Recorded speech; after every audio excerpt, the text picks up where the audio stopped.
حضرت شیخ سعدی رحمۃ اللہ علیہ بیان فرماتے ہیں کہ میں کچھ بزرگوں کے ہمراہ کشتی میں سوار تھا اور ہماری کشتی کے پیچھے ایک اور چھوٹی کشتی بھی آ رہی تھی۔ اتفاقاً وہ چھوٹی کشتی ڈوب گئی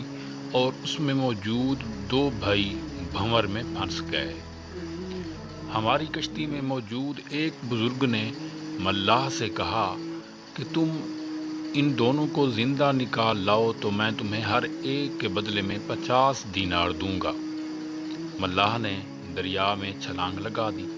اور ایک بھائی کو زندہ بچا لیا جبکہ دوسرا بھائی مر گیا۔ میں نے ملاح سے کہا کہ یہ زندہ اس لیے بچ گیا کہ اس کی زندگی ابھی باقی تھی جبکہ دوسرے کا وقت پورا ہو چکا تھا، اس لیے تو اسے تو نہیں بچا سکا۔ ملاح نے میری بات سنی تو مسکرا دیا اور کہنے لگا کہ آپ کی بات درست ہے، مگر اس کی ایک وجہ اور بھی ہے کہ میں ایک مرتبہ جنگل میں سفر کر رہا تھا اور جب دوران سفر تھک گیا تو جسے میں نے بچا لیا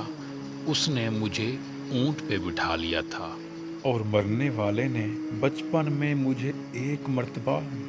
کوڑے مارے تھے جس سے میری دل آزاری ہوئی تھی۔ حضرت شیخ سعدی رحمۃ اللہ علیہ فرماتے ہیں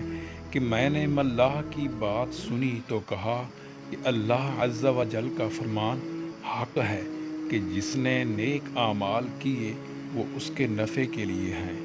اور کسی نے برے اعمال کیے تو ان کا وبال بھی اسی پر ہے۔ بس یاد رکھو کہ دل آزاری سے بچو اور جہاں تک ممکن ہو کسی کا دل نہ دکھاؤ۔ اگر کوئی تمہارے ساتھ نیکی کرے تو اس کے احسان مند رہو اور موقع ملنے پر اس کی نیکی کا بدلہ نیکی کے ساتھ دو۔